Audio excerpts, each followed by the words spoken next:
राज्याचे उपमुख्यमंत्री तथा अर्थमंत्री आदरणीय अजितदादा यांनी आज अर्थसंकल्प जाहीर केला।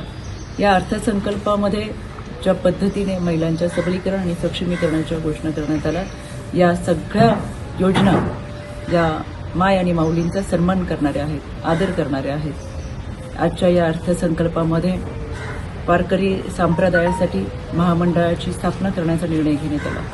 वारीमध्ये असलेल्या प्रत्येक दिंडीला 20,000 रुपये देण्याचा निर्णय करण्यात आला। माऊलीच्या सन्मानानंतर खऱ्या अर्थानं मातृत्वाचा सन्मान करण्यात आला। आईसाठी, बहिणीसाठी, मातृत्वासाठी लाडकी बहीण ही योजना आणण्यात आली। या योजनेमध्ये जवळजवळ 46,000 कोटीची भरीव तरतूद करण्यात आलेली आहे।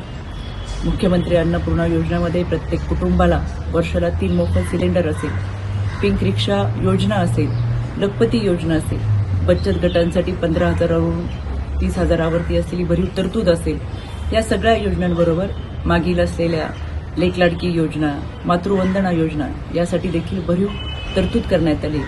एकंदरीत आदरणीय दादांनी आजचा मांडलेला अर्थसंकल्प आमच्या महिला भगिनींच्या सबलीकरण आणि सक्षमीकरणाला बळकटी देणारा आहे। महाराष्ट्रातल्या तमाम महिला भगिनींच्या वतीने मी आदरणीय दादांचे मनापासून आभार व्यक्त करते आणि खऱ्या अर्थानं आजचा अर्थसंकल्प हा आमच्या महिला भगिनींच्या पुढच्या वाटचालीसाठी एक मोलाचे योगदान ठरणार